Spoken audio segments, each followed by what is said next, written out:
Polycoria is an extremely rare eye condition in which an iris contains two pupils. Before last weekend, I didn't even know that an eye could have double pupils. You might be in the same boat, given that there have only been 2 recorded cases of true polycoria since 1966. Why am I telling you about an obscure type of eye defect? Well, I've been conducting research on the topic.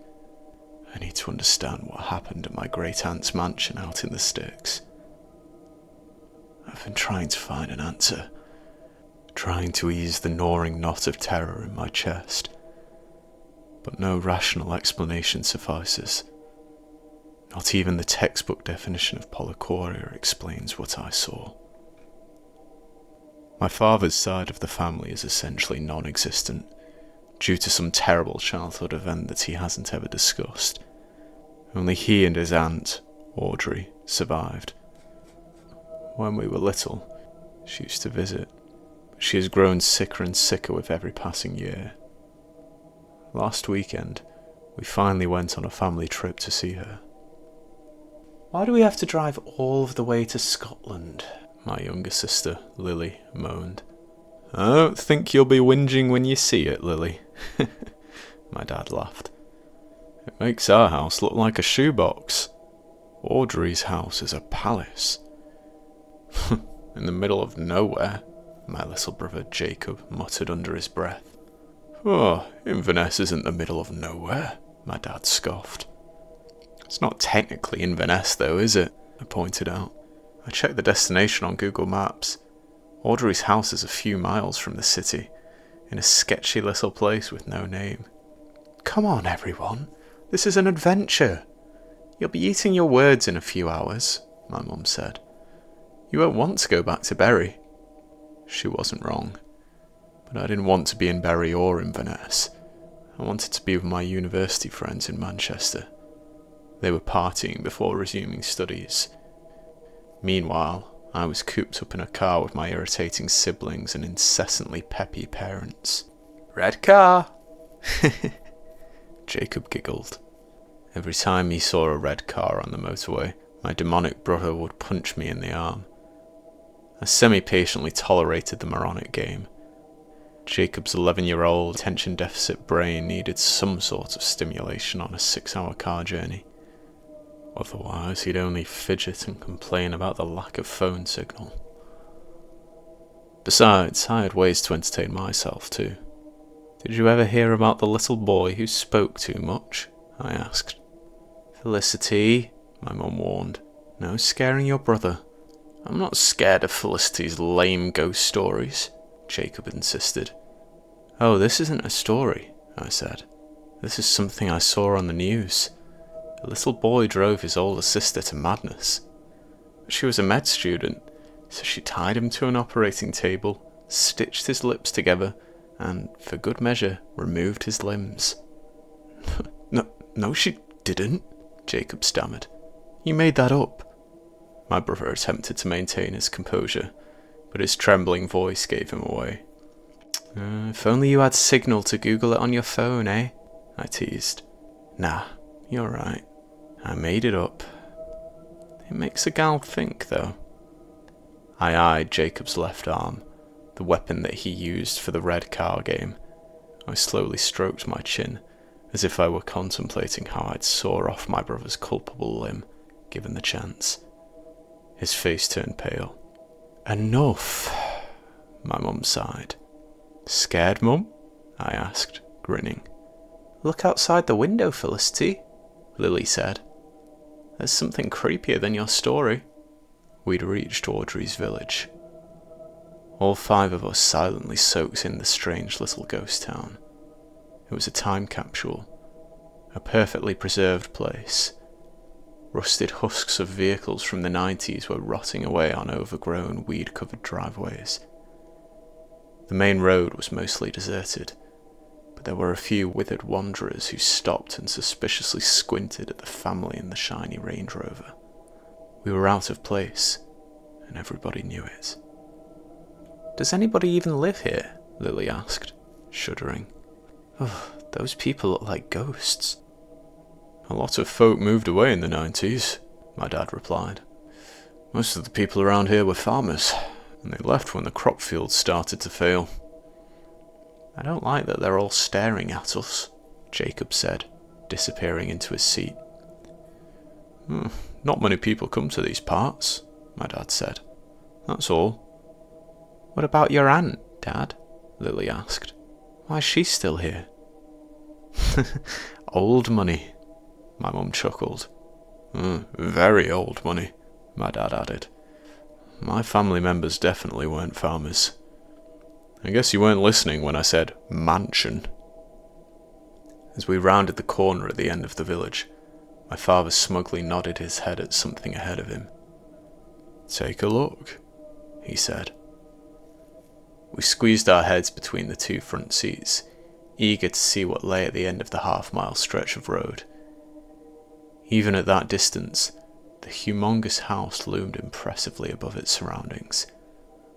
Woodland sat behind it, and huge gates sat before it, roughly a quarter-mile down the road. It was a ridiculously long driveway. "What do you think?" my mum asked. "Speechless, are we?" "It looks like a haunted house," Jacob said. I leaned towards him and whispered, "I bet there's an operating table in the basement." As we trundled onto the gravel at the front of the property, which I had half anticipated to be abandoned, we were greeted by a dozen smartly dressed servants. I thought to myself that my great-aunt might be the only employer left in the barren village. We bundled out of the Range Rover, and my father opened the boot. But a young man in a suit swiftly sprinted in front of him. "Let me get the bags for you, sir," the man insisted. "Mrs. Rhinestone is waiting for you in the lounge." Yes, that's our family name. Believe me when I say that I've faced my fair share of ridicule for having what my friends call a bougie name. Felicity Rhinestone. My brother and my parents headed to the front door. My sister, who was multitasking by looking at her phone and her surroundings, strolled alongside me. "These members of staff look like hostages. Do you think she pays them?" Lily asked, smirking. I laughed. "We're in the boonies now. Who knows, Lily? The slave trade might still exist out here." Some of the servants collected our bags from the Range Rover, but most of them hung back. They were standing proudly on the driveway, as if they were the guards of Buckingham Palace. One of them, in particular, caught my eye. She was a young, fetching woman who wore her dirty blonde hair in a ponytail. Actually, she was a girl. She must have been around my age. She beamed at me, and her posture seemed a little lackadaisical compared to her regimented colleagues. From the moment I first saw her, it was clear that she didn't belong. I hardly recognized all of those things, however. My eyes were drawn to something else. She had 2 black pupils in her left iris. Desperately trying not to gawp, I politely smiled at the servant and hurried my sister into the house, following the rest of our family. The beautiful staff member tilted her head to one side, following us with her 3 pupils, and there was something wrong with the smile on her lips. It filled me with immense dread. I was sure to close the front door behind me, so as to distance myself from the woman's eerie gaze. It had nothing to do with the double pupils in her eye, and everything to do with her haunting expression. Lily frowned. "What was wrong with—" "Stop," I interrupted. "Don't comment on the things like that." My sister was already Googling 2 pupils in one eye, so I peered over her shoulder. That was when we first learned of Polycoria. "Cool," Lily said. I told her to keep that opinion to herself. The condition comes with difficulties, such as visual impairment, which I was sure to point out to my younger sister.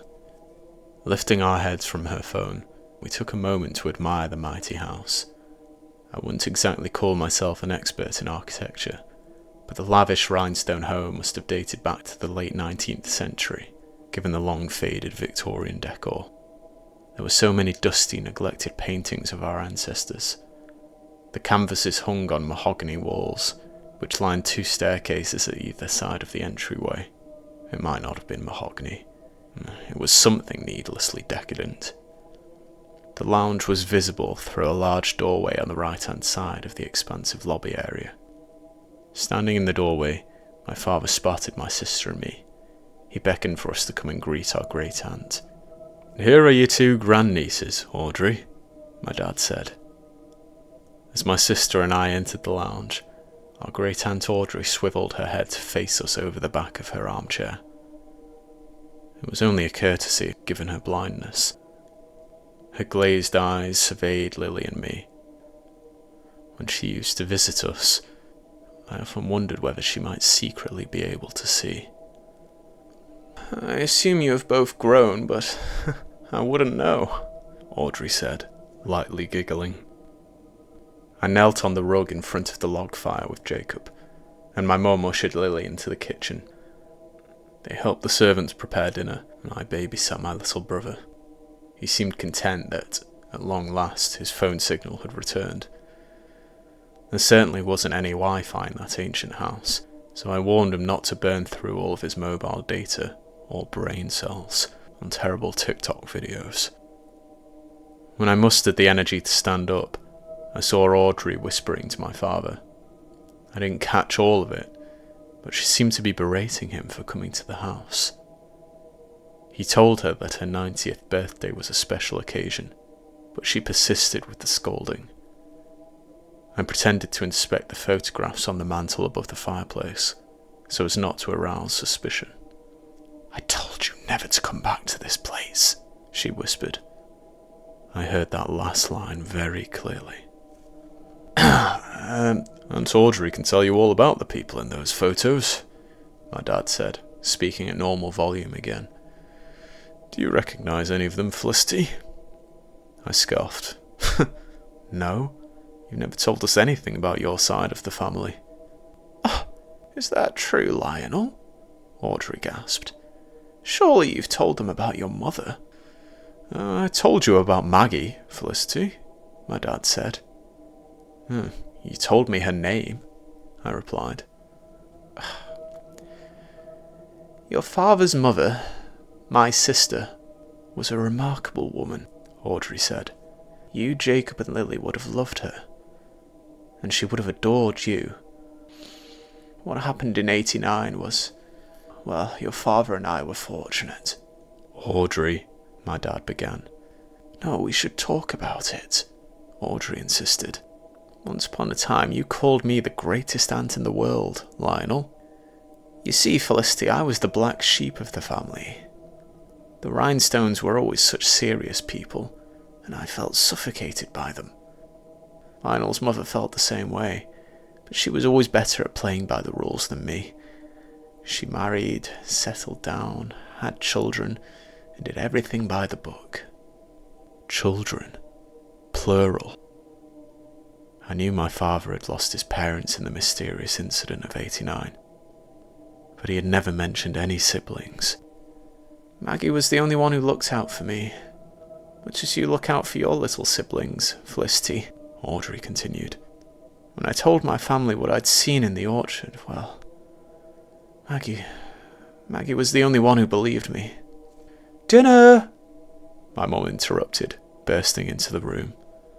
My father guided Audrey into the dining area, casting a disparaging look at my brother and me, as if to say that we should just let the topic drop. We entered a grand room with an obnoxiously long table.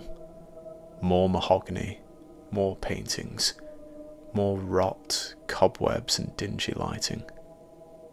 And yet, despite all of that, Audrey's ancestral home still had an air of sophistication and character. It was haunting, but it was also beautiful. "Well, what is this?" Jacob asked. We had been served plates of indistinguishable meat with sides of vegetables. It almost looked like a roast dinner, but I shared Jacob's sentiment. I didn't like the look of the meat. Jacob, my mum gasped. I'm so sorry, Audrey. Audrey simply laughed. It's fine, Grace. I get it. Looks strange, doesn't it, Jacob? It's our unique haggis recipe. You're in Scotland, after all. Anyway, it's hard to find meat in these parts. The land isn't what it used to be. Breaking the uncomfortable stillness that followed Audrey's sombre statement, servants emerged from the kitchen to collect our plates. My parents engaged in conversation with them, attempting to revitalise the atmosphere. I recognised one of the workers from our arrival, the woman with Polycoria. However, something was different. Her iris had returned to normal. There was only one pupil in her left eye, but that wasn't what really stood out to me. Her face was warmer, kinder. Are you finished? She asked, reaching for my plate. Gazing at her, dopily, I nodded. The woman smiled at me with two blue eyes, each containing only one pupil. I'm Rosie, she said. You're Felicity, right? Bowled over by the bubbly girl hovering to the side of my chair, I shook off the fear and confusion that she had previously instilled in me. Yeah, nice to meet you, I awkwardly replied. Sorry for not introducing myself earlier, Rosie said. You looked a little freaked out. I just had a bad headache, that's all. It's been a long first week. I hate this job. After that brief one-way conversation, Rosie took my plate and left. The rest of the evening slipped away from me. I kept thinking about the woman whose iris had changed in the space of a few hours. I thought about the complete transformation of her overall aura. It's hard to describe the feeling in the pit of my stomach. All I know is that it filled me with unease. Rosie filled me with unease. As lovely as she seemed, I felt deeply disconcerted around her. Hey, Felicity, Lily whispered. Come and look out of this window. Later in the evening, when we were exploring the house, Lily and I ended up watching Audrey's orchard from a second-floor window. It was roughly 11 in the evening. The overcast moon barely illuminated the acres of land behind the mansion, but we saw enough. More than enough. The grass was moving. Some black, featureless substance was seeping from the dirt. It was slithering in long, snake-like trails towards the house. Oh, wait, what is that? Lily whimpered. There was a creak at the other end of the upstairs hallway. We both turned to see what had created the sound. Nothing. With quaking knees, my sister and I walked towards the other end of the corridor, clutching each other's whitened hands in terror. When we reached the far wall, we turned our heads to the right and looked down the staircase that led to the entryway. No light, no sound, no body. Everyone, other than us, had gone to bed. We're just jumping at shadows and sounds in the house, I whispered to my little sister, attempting to soothe her. It's time for bed. Lily nodded, wiping a tear that had started to form at the bottom of her eye. With a gentle nod of my head, I motioned at the bedroom to the side of us. My sister entered the room and closed the door behind her. I turned around, ready to follow suit and get some much-needed rest. That was when I saw her.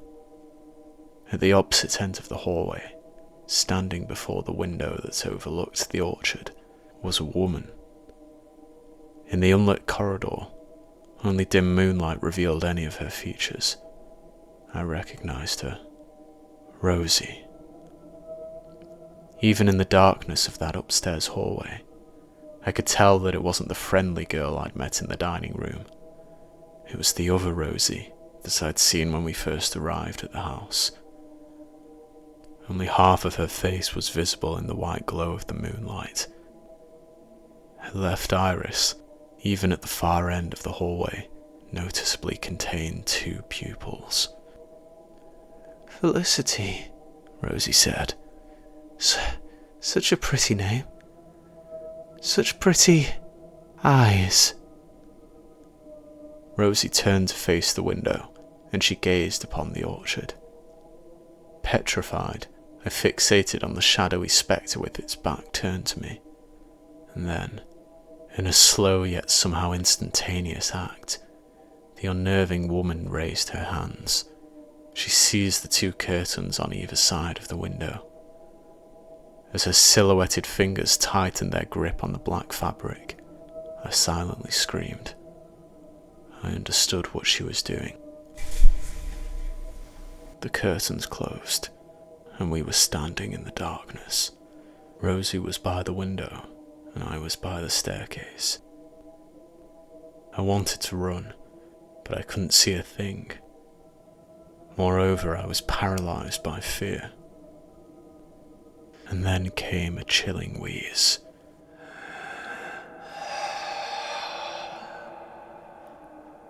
The pitter-patter of delicate footsteps across the corridor. Throat closing, I stumbled against the wall and opened the first door on my left. I frantically slammed it behind me, realizing that I was in the bathroom, and something heavy barged into the door from the other side. I twisted the lock and stepped backwards. I expected more banging, but the corridor fell silent. All I could hear was my own heartbeat in the icy canals of my ears. Foolishly, I tried to convince myself that Rosie had left. I told myself it might be safe to open the door and go to my bedroom. "I can see you." The words were whispered from the other side of the door, and they sent a tidal wave of goosebumps coursing across my flesh. Rosie was looking through the keyhole. I knew that before I even dared to look. Trembling, I reached for the light string and shakily tugged it. A murky orange glow was cast from the forgotten light bulb. I cautiously knelt on the tiled floor of the bathroom and shuffled over to the door. At first, looking through the keyhole, I didn't see anything. Then a haunting breath danced towards me, and an eye suddenly appeared at the other end of the keyhole, revealed by the light from the bathroom bulb.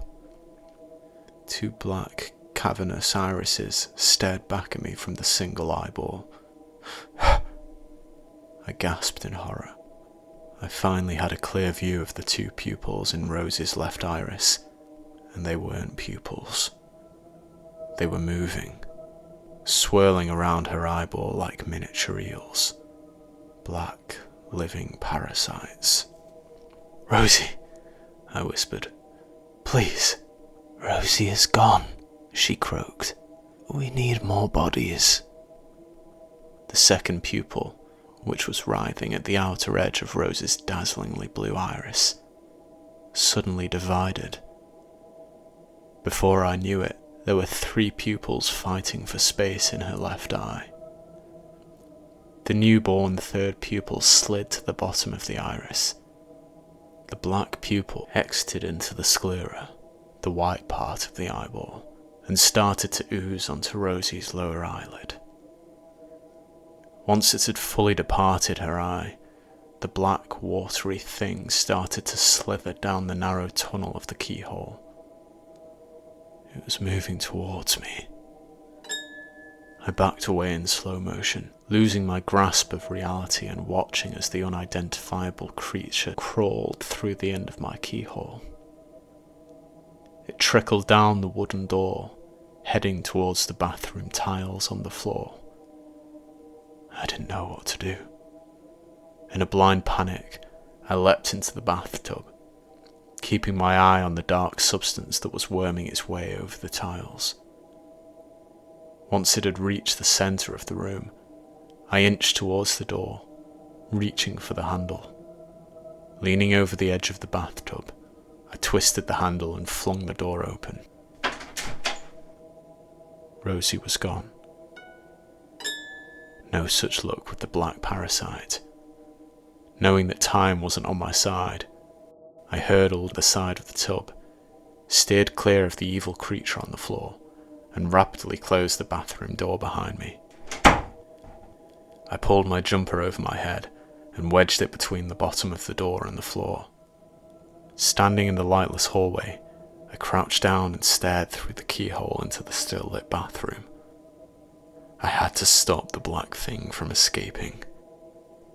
I tore off a corner of my t-shirt and plunged it aggressively into the keyhole, ensuring that there was no gap through which the horrifying creature could free itself. I didn't know whether my barricades would be enough. I just knew I didn't want to get anywhere near that thing. I had terrible visions of the black worm leapfrogging onto my face, wriggling its way into my eyeball, and painfully taking over my mind. Zigzagging from wall to wall in the darkness, I found my way to the bedroom and locked myself inside. I didn't sleep, of course. I sat on the edge of my bed, keeping my phone connected to its charger and continuously lighting the keyhole to our door. Those 8 hours felt eternal.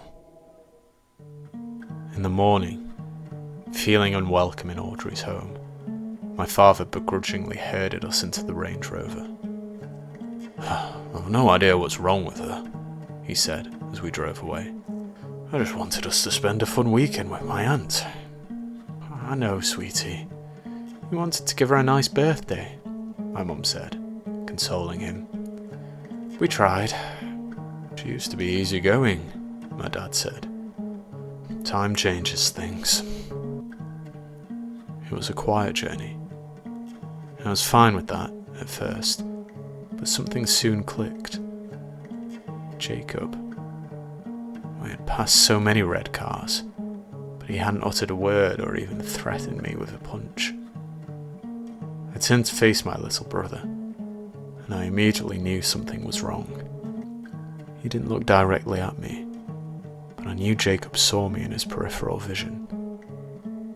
A twisted smile started to emerge on his face. I stifled a scream. My worst suspicion was confirmed, as if some aquatic creature were about to swim to the surface of his eye. His pupil wrinkled,